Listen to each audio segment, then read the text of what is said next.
nafsu amarah keluar saya baru kali, waduh, marah sekali saya. Saya merasa, maaf bahasa Jawa, kasih apa-apa tambah di video gini.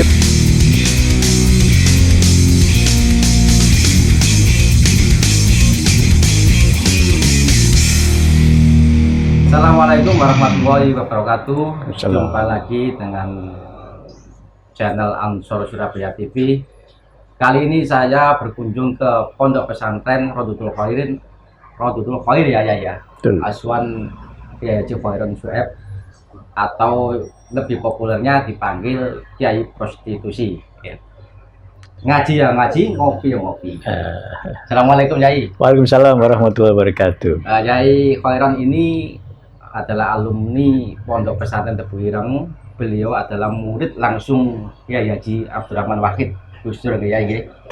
Juga menempuh pendidikan di Winsah Surabaya, kalau dulu namanya IAIN.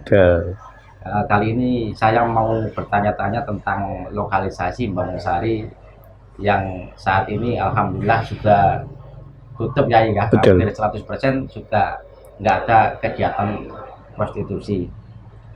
Boleh saya tanya Yai, apa motivasi Yai Khairon waktu itu dakwah yang bisa dibilang dakwah anti mainstream ya, di lokalisasi? Apa nggak ada cibiran atau binaan waktu itu dari teman-teman Yai ketika di pondok pesantren atau teman-teman di kuliah gitu? Bisa diceritakan Yai? Ya, betul, kami Pondok Pesantren Tebu Ireng Jombang itu pun terkait karena saya masuk Bangun Sari ini sekitar 19 tahun 70 awal. Iya. Dan kondisi saat itu Bangun Sari itu hampir 100% tempat prostitusi, tempat lokalisasi. Sehingga kami saat itu setelah keluar dari MI madrasah, orang tua saya gelisah melihat kanan kiri ini tempat prostitusi. Tidak hanya berapa rumah, depan rumah ini, belakang rumah ini, samping rumah ini, semuanya 100% memang tempat prostitusi. Ya, nah, dari situ orang tua punya kekhawatiran, sehingga saya tahun 72 tamat daripada MI, saya disuruh untuk tanda kutip dipaksa untuk mondok. Dipaksa ya. Dipaksa iya. Karena di era itu orang mondok itu sangat tidak enak ya. Gitu, ya. Saat itu namanya orang pesantren mondok itu adalah yang termasuk pendidikan yang kurang indah lah gitu. Tapi karena terpaksa dan dipaksa, lama-lama kok dilalah oleh Allah sampai kerasa. Nah itu pun ternyata kerasanya nggak sebentar. Tamat sanawiyah 3 tahun, tamat aliyah 3 tahun, sampai sarjana muda 4 tahun, persis 82, 10 tahun saya di Tebu Ireng. 11 tahun ya? 10 tahun. 10 tahun ya? Iya, sampai sarjana muda. Setelah itu baru meneruskan ke IAIN Surabaya. Setelah pulang itu ada getaran jiwa saya. Getaran saya adalah, lah ya aku biyenmu mondok, orang disuruh mondok itu karena situasi yang sudah tidak kondusif seperti ini. Pulang kembali ke Surabaya, di rumah kembali ini ternyata sama situasinya. Nah, dari situlah hati tergugah, termotivasi dengan sendirinya, karena ini ada sebuah tantangan. Maka saya ada berusaha untuk mencari jawaban. Ada silent, harus ada responsibility-nya.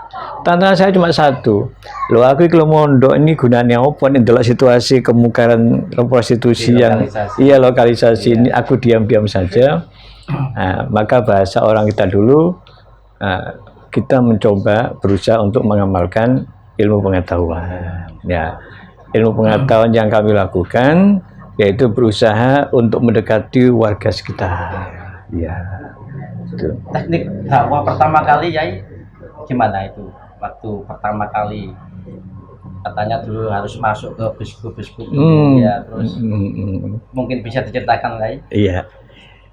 Jadi pada saat saya itu bikin praskripsi untuk mendapatkan sarjana muda, itu dilalah oleh Allah, digiring, di mana judulnya adalah tentang prostitusi di Indonesia. Prostitusi di Indonesia. Dan ternyata kesimpulan daripada praskripsi ini ternyata bicara tentang lokalisasi prostitusi itu ada 4 faktor yang mendukung keberadaan lokalisasi ini. 4 faktor. Yang pertama adalah adanya WTA sendiri atau PSK. Yang kedua adalah germo atau mucikari. Yang ketiga adalah orang-orang yang punya pengaruh di sini, tokoh-tokohnya, baik tokoh formal RT RW dan lurah dan camat, dan juga tokoh non formal yaitu para orang-orang yang ini bahasanya itu orang-orang yang punya kekuatan di sini, ya premannya. Dan yang keempat jangan lupa adalah orang-orang yang ekonominya merasa kondusif, situasi ekonominya sudah merasa aman di wilayah lokalisasi ini. Nah, 4 inilah yang menjadi sebuah pertarungan yang luar biasa di mana keberadaan lokalisasi ini didukung oleh 4 faktor ini. Ya, awalnya saya merasa kalau hanya bicara PSK atau bicara WTS itu saya kira mudah kalau mau pulang. Yang paling berat yang pertama adalah justru mucikarinya. Ya, justru mucikari inilah kata orang Jawa disebut germo. Kenapa disebut germo? Karena germo itu rata-rata kepingin mangan seger nyambut gawe mo. Nah, nyambut gawe mo. Dan dia menjadikan WTS itu sebagai ladang untuk bekerja, memperkayanya diri sendiri. Cukup menarik, Kiai. Ya. Tadi saya 4 sebutan tadi ada salah satu preman, ya kan? Nanti sangat menarik nanti ketika kita bicara preman. Tapi kita break dulu ya. Oke. Kita minum kopi dulu. Oke. Nanti kita lanjut lagi. Iya, boleh.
Oke, kita lanjut lagi, Kiai. Baik. Tadi saya mendengar 4 hal tadi.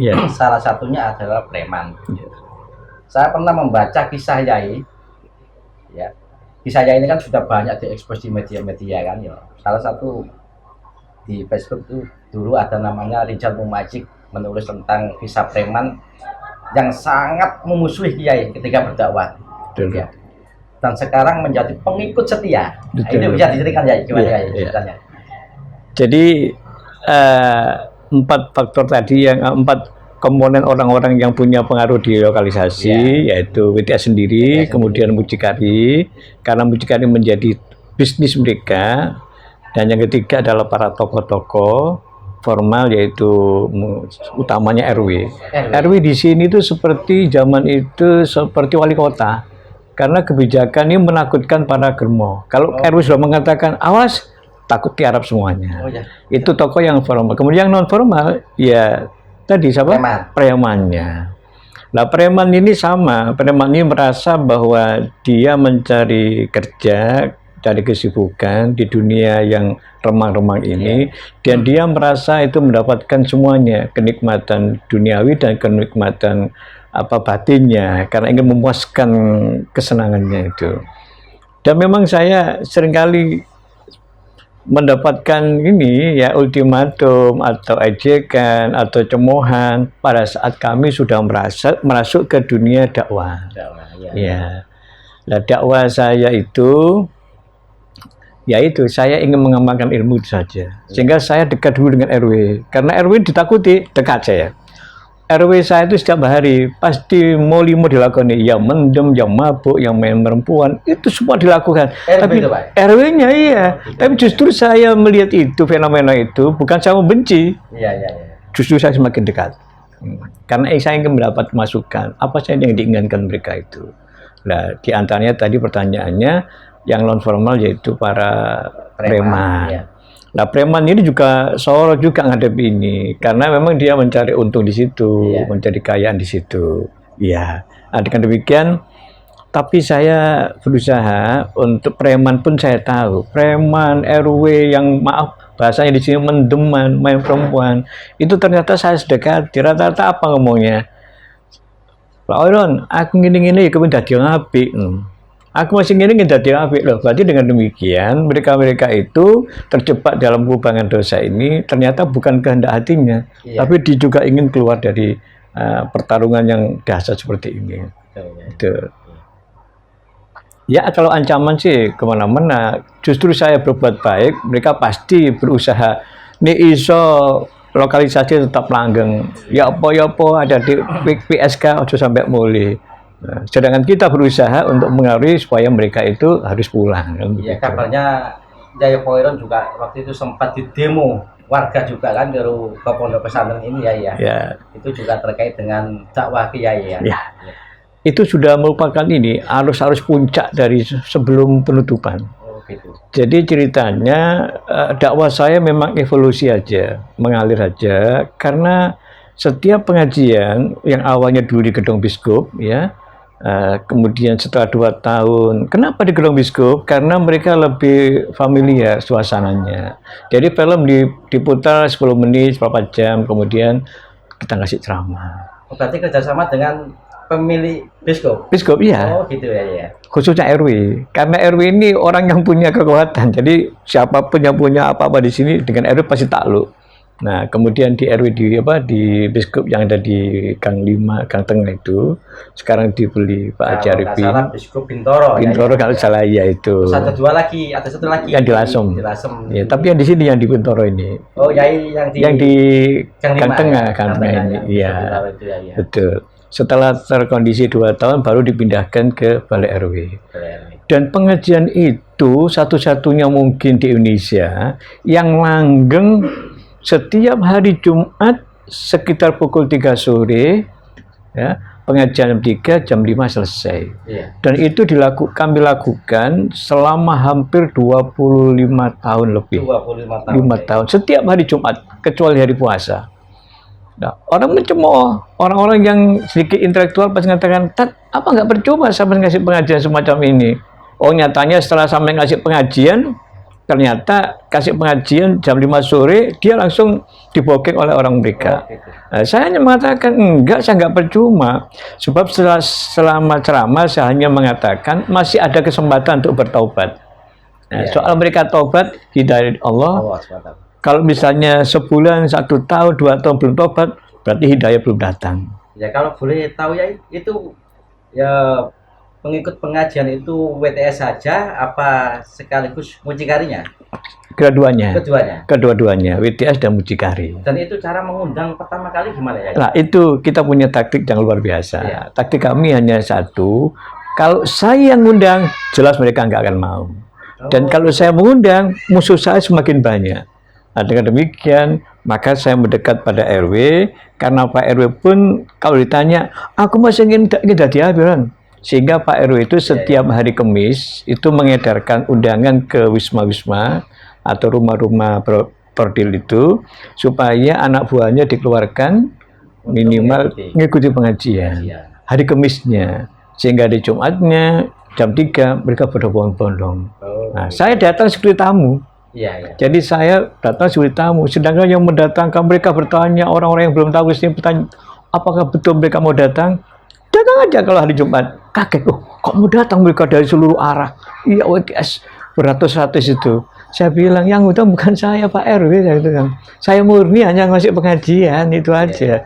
Sehingga risiko saya tidak terlalu banyak. Iya, itu. Terus ini Yai, katanya pengajian yang digagas Yai Poiron ini juga ditiru di daerah-daerah lokalisasi lain ya. Betul. Di mana aja yang niru Ternyata metode Kiai ini? jadi setelah suasana Bangunsari sekian tahun kami melakukan pengajian rutin ini, kami pun dapat respon dari Dinas Sosial Kota Surabaya. Secara resmi saya diminta untuk mengisi di lokalisasi lain yang ada di Surabaya. Di mana Surabaya ini kan orang hanya mengatakan Doli, padahal tidak. 1 Bangunsari, 2 Tambak Asri, Kremil, kemudian ketiga adalah Klakarjo, 4 Moroseneng. Oh, ada lagi. Ada lagi. Klakarjo kecil, kemudian Moroseneng, kemudian yang keempat adalah Jarak, dan yang keenam adalah Doli. Kami keliling. Iya. Jadi keliling, ada yang sebulan sekali, ada yang sebulan 2 kali, keliling saya itu. Tapi itu resmi undangan dari Dinas Sosial Kota. Saya juga nggak tahu kenapa harus saya gitu loh. Iya. Nah, saya hanya gini, saya juga supaya nggak ada sifat takabur. Bukan karena saya pintar, tapi karena saking lamanya saya hidup di tengah-tengah lokalisasi. Sehingga saya tahu karakter mereka itu, tahu keinginan mereka itu. Terus masalah RW. Kalau saya dengar cerita, pemilihan RW di lokalisasi ini sangat marak, bahkan seperti apa ya, jadi rebutan gitu. Ya, seperti pemilihan desa gitu ya, Pak Desa. Mungkin faktor income pemasukan dari lokalisasi sendiri itu ya. Betul. Jadi kalau orang di kampung-kampung selain lokalisasi, orang jadi RW pasti banyak, ojo aku mundur-mundur gitu ya. Tapi kalau di lokalisasi pasti rata-rata rebutan, bahkan dulu ketua dan wakil itu sampai ada 3 calon, 4 calon sampai 5 calon. Pertanyaannya mengapa dia memperebutkan itu kursinya RW di lokalisasi? Tidak hanya di sini, semua lokalisasi sama. Karena satu, pasti dia mendapatkan upeti, itu jelas sudah itu. Jelas upeti itu ada. Dan yang kedua, dia setiap hari ingin drink, macam apa aja bisa. Kemudian yang ketiga, setiap hari kepingin, maaf, bahasa Jawanya, pingin ngeloni siapa aja, siap mereka. Mereka berebut. Kalau ditempati Pak RW datang ke wismanya itu rebutannya, cepat saya. Kalau Pak RW berarti gratis ya? Gratis mungkin ya. Kenikmatan itu yang dicari, jangan diperebutkan, iya. Kita break dulu ya, nanti kita lanjut lagi.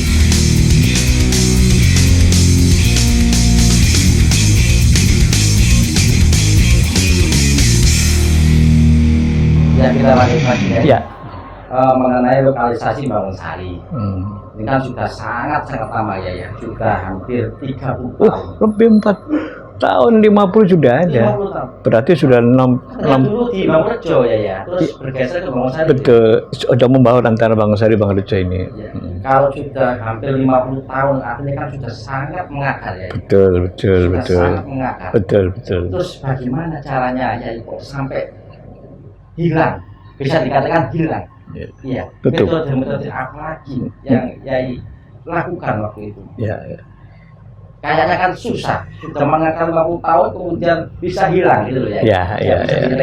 Iya. Karena dakwah yang saya lakukan itu secara istiqomah.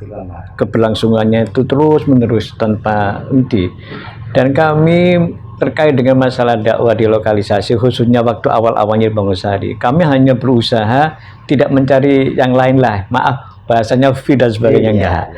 Dan karena ini dekat di tempat kami sendiri, saya merasa ini wiritan saya, sehingga teman-teman yang kita coba dari luar ke sini itu tidak betah, karena memang nggak ada fee yang pantas itu. Tapi saya merasa ini adalah merupakan ladang wiritan saya. Dan karena istiqomah sampai hampir 35 tahun saya dakwah itu, maka pelan itu lokalisasi sudah mulai surut. Jangan lupa, tidak hanya WTS-nya yang paling cepat proses penutupan ini, yaitu mucikarinya. Karena mucikari itu kalau satu rumah mucikari itu tutup, maka berarti sudah 10-20 orang yang di situ yang ikut tutup. BTS-nya. Apakah ada potensi pindah ke bos lain gitu ya? Nah, karena tutup, maka waktu itu alhamdulillah ada kebijakan kalau sudah merasa ditutup tidak boleh buka lagi. Oh gitu. Iya. Dan mereka tutup itu salah satu faktornya adalah karena mereka anaknya dititipkan di sini ngaji. Kemudian mungkin cucunya. Mungkin dia sendiri yang usianya 45 50 tahun itu ngaji di sini. Nggak tahu ada kesadaran dari Allah membuka hatinya, akhirnya ditutup. Dan itu karena satu tutup, maka yang lain ikut tutup. Bahkan yang nyaris itu kan ada salah satu mucikari yang datang ke sini menyatakan itu haji. Setelah haji, orang punya prasangka macam-macam. Ternyata pulang di luar dugaan. Setelah haji, wah ibadahnya luar biasa. Itu yang tidak bisa disangka-sangka. Dari peristiwa itu, akhirnya setiap tahun ada 2 mucikari, ada 4 mucikari yang haji terus. Dan akhirnya yang lain. Apa sih sebenarnya makna di sini adalah tanpa saya bicara. Akhirnya orang tahu, oh ya masih ada di mucikari, jadi iki, dari balon dan sebagainya. Tapi belum tobat, diterima oleh Allah. Nah akhirnya pelan-pelan turun. Dan pengajian terus kita lakukan. Di Balai RW terus. Di samping ada pondoknya ini ya. Iya juga di sini juga ada pengajian idea itu dari satu RT ke RT lain. Jadi kita ngaji di tempat Bisma itu. Dari situlah akhirnya menjebol suasana lokalisasi itu supaya mereka itu adalah karena apa? Kami ceramah tidak mengancam, tapi ceramah saya adalah berharap bahwa dosa yang kita lakukan ini, kalau kita mau tobat, masih ada kesempatan masuk surga bersama-sama kami. Kesempatan itulah yang mereka akhirnya, hidup mereka itu merasa ada harapan untuk masa depan. Nah, demikian juga saya sampai, kalau ke Doli sebelum tutup itu saya, saya 1 bulan 3 kali sana. RW 6 dan RW 12 di Dolinya itu. Jadi saya hafal sudah. Jadi kalau di sana seneng karena cantik-cantik ya. Iya. Oh iya. Karena dia kan high class itu ya. Iya. Terus gini ya, kalau katanya atas arahan atau bimbingan Yai ketika mucikari itu sudah melaksanakan ibadah haji, kemudian ada yang sampai memotokkan tanah rumah bekas untuk dijadikan musola atau apa. Jadi kalau nggak salah Bangun Sari sekarang banyak musola dari wakaf. Betul. Itu nanti itu biasanya ke Yai apa? Ya. Jadi datang ke sini tiba-tiba ya langsung Pak Khairon, kalau ada manggil Pak, ada manggil nak Khairon, nak kaji, aku duit tanah iki tak wakaf lo kayak bisola iso ta, gimonggo. Nah kalau sudah begitu saya respon, langsung saya bikin hitam dan putih A dan B, A nama yang punya rumah, B sebagai nadirnya. Intinya wakafkan supaya minimal ada tangan RT, ada tandangan RW bahwa tanah itu betul-betul sudah diwakafkan untuk musola. Dari situlah semakin moncer dakwah kita. Oh ternyata mereka itu kesempatan tobat masih terbuka. Oke, jadi bicara istiqomah ya. Tadi Yai sempat menyinggung ada teman atau diajak berdakwah Yai nggak kuat karena nggak ada bisaronya. Ya. Itu gimana Yai waktu itu? Ya, jadi Yai untuk menjelaskan ke teman-teman itu, saya mau berdakwah, membantu Yai. Iya, memang kita kadang ngeri waktu itu, seneng tapi susah. Mereka datang berduyun-duyun datang ke Balai RW, itu disiapkan kotak. Mereka nyumbang zaman segitu ya 2.000, ya 5.000 dan sebagainya. Nah itu rencananya dikasihkan ustadznya. Kalau ustadz luar nggak tahu ya, tapi dan itu sedikit sekali. Kalau saya terus mikir, aduh itu kan duit, bahasa Soloponya duit untuk lagi mau saya terima gini opo itu. Tapi supaya nggak tersinggung saya ambil uang itu, kemudian saya belikan sabun, tak berikan orang-orang tukang becak di depan itu. Itu sehingga saya merasa ini istiqomah saya, dan saya yakin Allah nggak tidur. Allah mempertimbangkan apa yang saya lakukan, keringat saya keluarkan ini mungkin dibalas dengan bentuk yang lain. Akhirnya saya harus bisa haji berkali-kali, umrah berkali-kali, dan itu semuanya saya paham setelah itu semuanya berjalan tentu saja. Bahkan Yai Khairon ini kalau nggak salah sering undangan berbagai daerah bahkan luar negeri bicara masalah prostitusi. Betul. Kemana aja ya? Saya pernah 2 kali diundang di Malaysia dalam forum internasional Islamic internasional. terkait dengan dakwah di tempat-tempat macam-macam negara itu, ada yang terkait dengan masalah HIV, ada yang masalah pelacurannya, ada yang masalah obat obat terlarang ini, narkoba dan sebagainya. Ini dunia internasional di Malaysia itu, dan saya sempat menjadi salah satu narasumber di sana. Kemudian kedua, saya difilmkan oleh pihak Malaysia juga untuk perbandingan bagaimana ulama Indonesia dengan ulama yang di Malaysia dalam menghadapi masalah kemungkaran. Kemudian saya keliling untuk di Hong Kong dan Makau ya, dan Cina, karena para TKW itu di sana memang ada yang benar, ada yang nggak benar gitu. Yang benar kerja betul, banyak bawa pulang untuk kehidupan berikutnya. Tapi nggak benar ya cari sambilan gini-gini ini. Nah ini gitu. Iya, sehingga mereka secara tidak langsung mereka itu menyempatkan diri untuk nyambi menjadi sebagian dari PSK dan sebagainya. Di sana. Iya, lah itulah yang akhirnya Profesor Dr. Ali Aziz itu saya direkrut untuk supaya mereka itu ada sebuah kesadaran. Jadi jauh-jauh dari Indonesia datang ke Hong Kong, ke Makau, ke Cina, tujuannya adalah untuk mensejahterakan keluarga yang di Indonesia. Jangan sampai terjebak dalam dunia prostitusi. Itu yang salah satu yang harus kami sampaikan pada mereka. Tadi bicara film ya, itu film tentang apa ya? Saya bicara tentang film, ini apa judulnya apa itu? Ceritalah Indonesia. Jadi memang dibuat judul yang umum, Ceritalah Indonesia, tapi itu semacam film dokumenter gitu. Film dokumenter untuk arsip negara yang ada di Malaysia. Ya, saya keliling kemana-mana ceramah saya, termasuk buku-buku, ada 2 buku karangan salah satu wartawan senior Karim Raslan, yaitu orang Malaysia, iya. Bahkan berkali-kali datang di sini. Iya, datang ke sini ya, iya. Karena dia bergumul di sini, apalagi kebetulan pertamanya ganteng sekali, sehingga anak-anak WTS itu seneng gitu. Iya, dia juga tum-tum juga, karena dia ingin tahu bagaimana wajah saya ini bisa berhadapan dengan PTS. Jadi langsung diambil dari fotografer itu supaya orang-orang Malaysia tahu bahwa ulama Indonesia itu begitu dekatnya dalam menghadapi tantangan prostitusi itu seperti dihadapi face to face ini. Iya. Itu. Ya. Ya kita break dulu ya. Oke. Ya.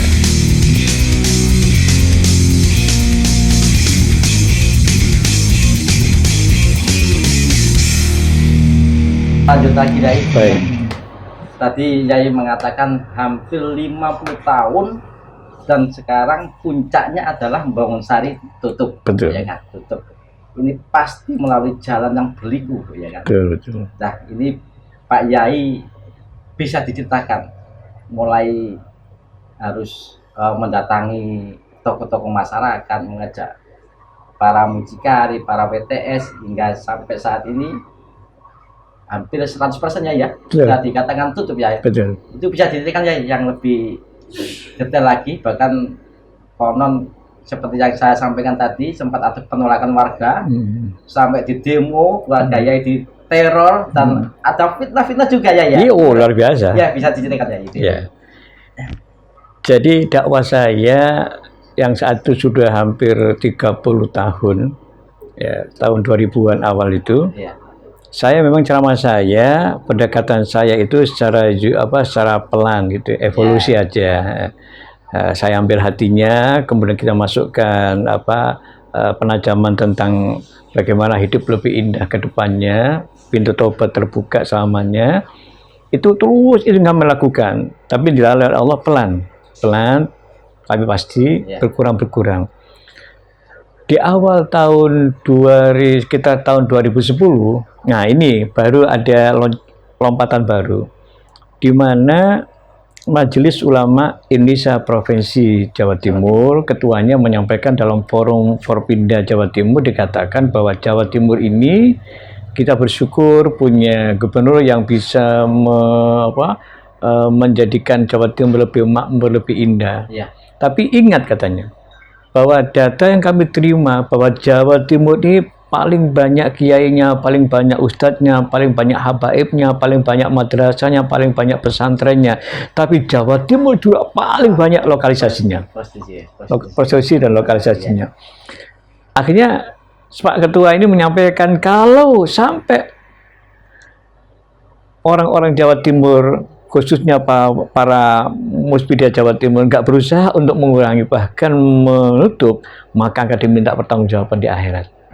Itu masih berupa bunyi tulisan, berupa bunyi ucapan. Akhirnya ditindaklanjuti di salah satu hotel di Surabaya ini, diadakan semacam panel, atau bahasanya itu diadakan acara forum yang mengundang provinsi, mengundang seluruh kota dan kabupaten seluruh Jawa Timur, ditemukan di salah satu hotel Miramar. Di situ diadakan deklarasi tentang penutupan lokalisasi. Nah, dari situ akhirnya keluar surat edaran SE Gubernur supaya wali kota, gubernur yang ada lokalisasinya ditemukan 47 titik lokalisasi. Seluruh Jawa Timur. Seluruh Jawa Timur. 47. Surabaya paling banyak ya? Surabaya 6. Paling banyak bukan? Ya paling banyak. Paling banyak ya? Malang 5. Banyuwangi 4. Kemudian yang lain sebagainya terakhir di Mojokerto. Nah, dari situ mereka setelah tahun 2011 diputuskan surat edaran itu, ternyata vakum. Karena apa? Aparat mau turun ke sini, pejabat mau turun ke lokalisasi, mikir, ini aku berono ya opo, gimana menghadap mereka? Akhirnya tercium pelan-pelan. Kenapa sulit-sulit? Ada satu lokalisasi Surabaya ini yang sudah mulai kondisif, Pak. Mana itu? Bangunsari. Sudah bicara Bangunsari, larinya ke saya, ke sini akhirnya. Akhirnya di tempat inilah sering dilakukan lobby-lobby atau pertemuan yang terkait upaya untuk penutupan. Pertanyaan mereka satu, bisakah ditutup? Bisa. Dengan bantuan semua aparat dan semua yang ada di sini, semua pemerintah siap. Akhirnya disiapkan dana. Gimana ada? Kok? Akhirnya disiapkan dana per orang waktu itu 3 juta. Ya, itu per orang, per WTS 3 juta. Saat itu mereka sudah mencoba datang ke sini, akhirnya didata di sini ada tinggal sekitar 157 PSK dengan sekitar 20 mucikari. Ya, ada upaya penutupan. Di sini yang kedua diadakan deklarasi lagi, dibentuk yang namanya forum, namanya Ideal MUI, Ikatan Dai Area Lokalisasi MUI Jawa Timur itu, supaya ada semacam penguatan. Sudah, suasana memang sudah mencekam sebagainya, suasana reaksinya sudah luar biasa.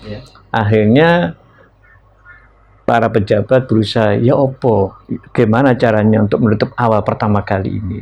Ya, akhirnya Bangunsari pertama kali dilaksanakan penutupan, diawali dengan kedatangan Menteri Sosial sebelum Bu Hovifah, Bapak Dr. Salim Al-Jufri ya datang ke sini. Ini wah besar-besaran dengan acara formalitas memberikan 3 juta kali 157 itu di depan panggung terbuka ini semuanya menyaksikan.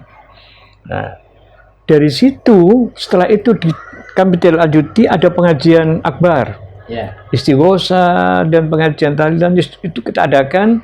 Bu Wali datang, diikuti oleh para aparatnya, dinas sosial khususnya Surabaya, Jawa Timur, MUI datang semua dalam satu panggung, dan di situ akhirnya Bu Wali memberanikan diri untuk membuka tulisan itu, Bangunsari adalah daerah bebas prostitusi. Itu pertama kali di Indonesia yang ditutup resmi pemerintah dan PSK dikasih sangu. Ya. Nah, dan pengajian berakhir sekitar jam 11, jam 3 malam tulisan itu dirobohkan. Insiden terjadi, rame suasana. Akhirnya saya bilang, Pak, gimana? Ini sudah bicara, ini sudah aparat, Pak, ini sudah pelanggaran hukum. Terserah, Pak. Oke, siap, saya akan maju. Akhirnya ditemukan ada 7 mucikari yang merobohkan. Akhirnya mucikari ini diamankan pertama di Polsek, 7 orang ini. Wah, Bangunsari mencekam. Akhirnya terjadi demo. Pertama keliling mereka itu. Awalnya itu sebenarnya yang didemo itu Pak RW ya. Nah, setelah Pak RW itu harus pergi harus melihat suasana yang nggak kondusif, akhirnya lari ke sini. Pendemonya. Pak RW ya. Ya. Akhirnya karena ada Pak RW di sini dan saya di sini, beliau datang ke sini semua. Intinya akhirnya mereka di sini ada 9, 10 mucikari, situ WTA semuanya, duduk semuanya. Mereka menuntut hak. Gimana saudara saya yang ditahan ini macam-macam, ini nggak keluar gimana? Saya minta keadilan dari Pak Ustadz Khairun sebagai tokoh agama, Pak RW sebagai tokoh masyarakat. Ini saudara-saudara yang ditahan ini gimana? Ini Pak, gara-gara uang yang diberikan pemerintah ini. Ini gara-gara Pak Ustadz juga mendukung masalah ini. Ini gara-gara Pak RW mendukung. Pak, enak aja Pak RW. Enak aja mereka itu pulang. Mereka masih punya tangan hutang di sini. Macam-macam. Yang lain di luar semua. Ya, dilalah keresahannya Allah. Dalam hitungan 10 menit, datanglah para intel, baik Polres maupun Polsek datang ke sini. Ya. Saya belum menjawab. Saya sudah gemeter juga. Ya gemeter ya. Bagaimana gak meter? Mereka sudah beraroma minuman semuanya, wajah sudah merah semuanya. Saya bicara benar pasti disalahkan, bicara salah juga malah mereka semakin emosi. Dilala, datanglah intel dari Polres dan Polsek datang sini. Mereka mengatakan, saudara-saudara datang sini ada apa? Kalau kalian datang di sini tanya tentang agama, datang karena Pak Ustadz memang soal yang satu ini. Tapi kalau kalian ingin tahu bagaimana kondisi lokalisasi, tanya saya. Saya polisi. Kalau Anda nggak membubarkan semuanya ini, saya akan bertindak lebih jauh lagi. Itu ceritanya. Nah, akhirnya buyar itu aja. Jadi dengan demikian, peristiwa penutupan itu persis tanggal 21 Desember tahun 2012. 21 Desember 2012. Setelah selesai di sini, baru merambat ke Tambah Asri. Kermil, ya. Kalau sini dananya paling sekitar 500 juta, yang sana itu 1,7 M. Karena lebih banyak sana ini. Lebih banyak sana. Yang tanda tangan itu saya betul. Saya dipaksa ke Jakarta, ke kantor Kementerian Sosial untuk supaya saya sudah ngatakan jangan saya Pak. Tidak Ustadz, kalau sampai ini uang negara harus dicandolkan lembaga kok tidak Pak Ustadz nggak mau. Semua program kita buyar semuanya. Tanda kutip. Saya berusaha untuk datang ke Jakarta juga bersama Kepala Dinas Sosial Surabaya. Dari situ akhirnya yang lain saya sudah mulai dampak. Akhirnya teman saya yang nampak di sana. Lah, yang namanya orang curiga pasti mereka mengatakan Pak Khairun pasti dapat sekian persen. Ya. Sekian. Itu yang fitnah tadi gitu ya. Fitnah itu benar-benar fitnah. Ya. Saya saat itu dalam kondisi rentang waktu berapa bulan itu diputuskan uang mau datang, uang nggak datang. Setelah Menteri Sosial datang, uangnya nggak datang sekitar hampir 7 bulan. Saya dilala umroh 2 kali, diminta untuk 2 travel. Fitnah, ini uang untuk umroh ini. Belum selesai itu, ada teman saya yang punya masalah ada masalah, ya. Ternyata dia punya mobil baru, apa itu? Seperti Honda Civic itu baru. Dititipkan di sini, tak pakai mobil ini. Untuk keluarga sampean, untuk dakwah sampean saya, tapi doakan saya ada masalah, doakan saja. Fitnah tambah kejam. Wah ini dibuat beli mobil ini. Terus kemudian tragisnya, karena di sini cuma 3 juta, sedangkan yang ditambah asli 5 juta. 5 juta. Akhirnya besar sana. Padahal memang itu kenyataannya. Akhirnya apa? Mahasiswa yang forum studi hukum yang di UNER itu dan ngajak LSM hearing di Dewan sana. Saya seperti diadili gitu. Saya sebenarnya nggak ada takut karena apa? Uang itu real. Kan waktu realisasi ke WTS itu kan by name, by foto, by address, by macam-macam disaksikan oleh semua. Ya. Demikian juga di sana. Kalau di sana kita serahkan ke Bank Jatim yang 1,7 M. Di sini fitnahnya laporan segini ya. Dengan saya punya teman mantan preman yang tadi saya katakan sudah tobat dan ikut gerakan saya, maaf saya sebut namanya Bapak Haji Gatot itu, bantu saya. Saya tahu berani Pak menghadapi LSM yang pertanyaannya sudah nggak jelas, banteng itu, tidak gitu ya. Teman saya ngomong, kalian kalau tanya soal keuangan data, tanya saya, ini datanya. Itu preman tadi? Iya preman itu. Pak Gatot ya? Pak Gatot itu ya. Kalau kalian ingin tanya, silahkan datang ke Bangunsari. Itu Pak Khairun dapat apa itu ya? Betul. Sudah. Di hearing begitu akhirnya buntu. Hari kedua tambah buntu, tambah nggak berani, mereka datang, mereka hanya ngundang, tapi nggak berani datang. Itu satu terjenuh di Dewan itu.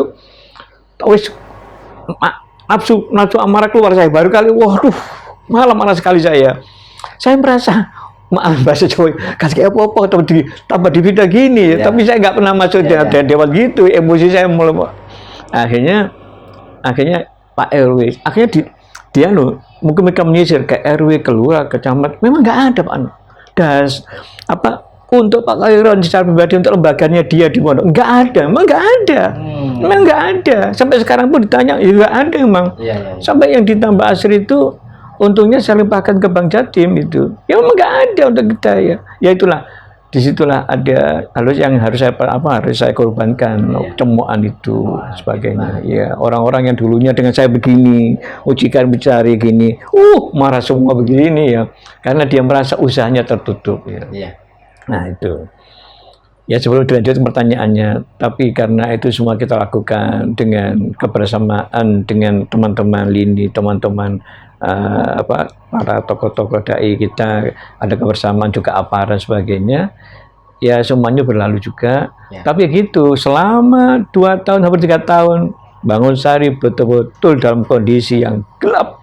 Orang bekerja sudah malas dan sebagainya. Seperti ada awan yang turun ada awan yang menutupi Bangunsari. Tapi saya hanya berdoa, Allahumma hdi qabla fa innahum lahum. Dan dengan berlangsungnya waktu dan doa orang-orang yang ingin, karena apa? Mereka itu pasti mengejek. Ditutup ya. Siapa nggak bisa kalau tutup saja? Setelah tutup lah, aku coba gaya opo gitu loh. Aku mangan opo gitu loh. Tapi sekarang dengan berlangsung waktu, mungkin panjenengan sudah tahu sendiri. Sekarang Bangunsari kan sudah seperti ini meriah, jual di mana-mana lagu. Bisa dikatakan kampung yang sekarang banyak tempat ibadahnya itu Bangunsari. Gitu ya, Bangunsari. Saya rasa gitu karena banyak wakaf-wakaf dari betul. Dan orang-orang jual UMKM di sini kan juga ramai sekali. Bahkan sekarang kalau orang datang sini, mobilnya sudah kecepit orang jual-jualan. Kan dibayangkan dulu, kan dibayangkan. Perjalanan ke pondoknya ini ramai kanan kiri. Makanya itu betul. Artinya perekonomian tetap tumbuh meski tidak ada lokalisasi. Ya. Terus kabarnya Yai, waktu ditutup itu ada usaha-usaha lagi untuk bangkit ya, 1-2 mucikari untuk membangkitkan lagi. Ya benar itu. Betul. Jadi waktu ditutup itu di salah satu pojok RT yang sebelah selatan sendiri itu masih hidup namanya rumah musik karaoke. Rumah musik karaoke. Ya. Setelah tutup 2 tahun berjalan, orang mencibir, jadi ini Bangunsari ditutup. Nyatanya kok saya kalau lewat sana di awe-awe, Mas, mampir Mas gitu ya. Lagu-lagu ya. Dan itu kita tidak menutup mata, semuanya tahu bahwa kalau sudah bicara karaoke memang depannya belakangnya hampir sama begitu. Nah, akhirnya 2 tahun itu kita gerah melihat sana ini, akhirnya teman-teman ideal termasuk saya, kemudian Dr. Ahmad Sunarto, kemudian Pak Gadot dan teman-teman kumpul di sini, Pak RW juga mendata. Akhirnya memberikan surat langsung rekom ke Polda. Akhirnya apa? Dapat 2 minggu gak direspon, ditelepon lagi datang ke sini. Intinya betulkah bahwa rumah-rumah ini memang ditempati untuk karaoke dan ada indikasi untuk prostitusi? Dikatakan oleh rapat itu iya betul. Akhirnya teman saya lagi ngancam yang batu itu, ngomongnya kan kasar. Yang preman tadi itu. Kalau bapak-bapak ibu nggak siap dari Polda menutup ini, maka kami jangan disalahkan kalau akan menggerakkan massa. Itu ceritanya. Akhirnya dalam hitungan minggu, akhirnya nyaris tutup tanpa suara. Sampai hari ini. Sampai hari ini, sampai hari ini. Ya. Oke, kita break dulu ya. Baik.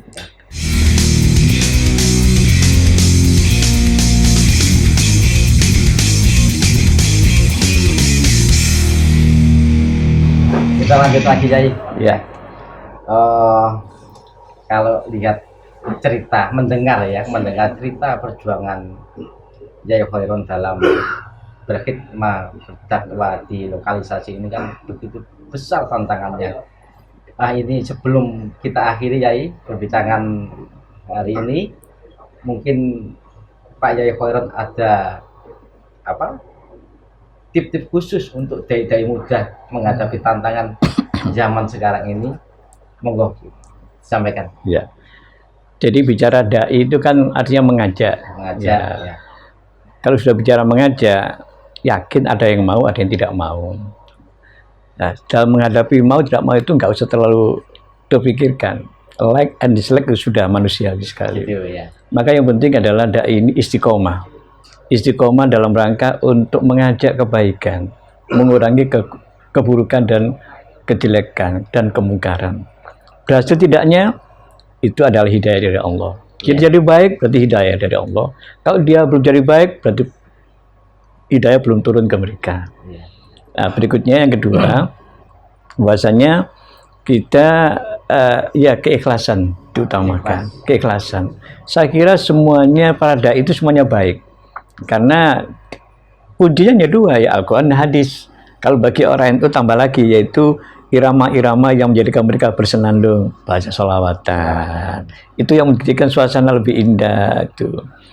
Nah, kemudian yang berikutnya, dakwah ada di mana-mana, bisa di masjid, bisa di musola, bisa di langgar, bisa di forum-forum kajian yang besar maupun yang kecil. Tapi jangan lupa masyarakat ini butuh disentuh pengajian di tempat-tempat yang remang-remang, di tempat-tempat di mana di situ kemungkaran luar biasa. Dan ini dibutuhkan. Ya, jadi pengajian di masjid, musola, langgar, pesantren itu bagus, madrasah. Tapi lebih lagi sebagian ada juga yang terjun ke dunia-dunia yang jarang disentuh oleh teman-teman dai. Nah, dengan demikian, karena mereka sebenarnya pada akhirnya mereka butuh kok disentuh ya. Cuma kadang-kadang terjadi jarak aja. Tapi kalau kita sudah memberanikan diri dengan etika kita nggak usah menantang kepada mereka. Tapi sifatnya kita memberikan. Sekali lagi, nggak usah dipaksakan, diterima alhamdulillah, nggak apa-apa. Yang terakhir adalah istiqomah. Istiqomah. Ya, mudah-mudahan dengan perjuangan teman-teman Ansor yang ada di Surabaya ini siap mau menggugah para dai di Surabaya ini. Amin. Siap maju ke depan menghadapi dunia para milenial yang ada di Surabaya ini. Sudah, la takhaf wa la tahzan innallaha ma'ana. Jangan takut, jangan gentar. Kita pasti dibantu oleh Allah. Ya, itu. Untuk itu para pemirsa jangan lupa subscribe Ansor Surabaya supaya Anda mendapatkan informasi lebih hebat, lebih bagus karena krunya orang-orang muda semuanya. Halo. Assalamualaikum warahmatullahi wabarakatuh. Waalaikumsalam warahmatullahi wabarakatuh.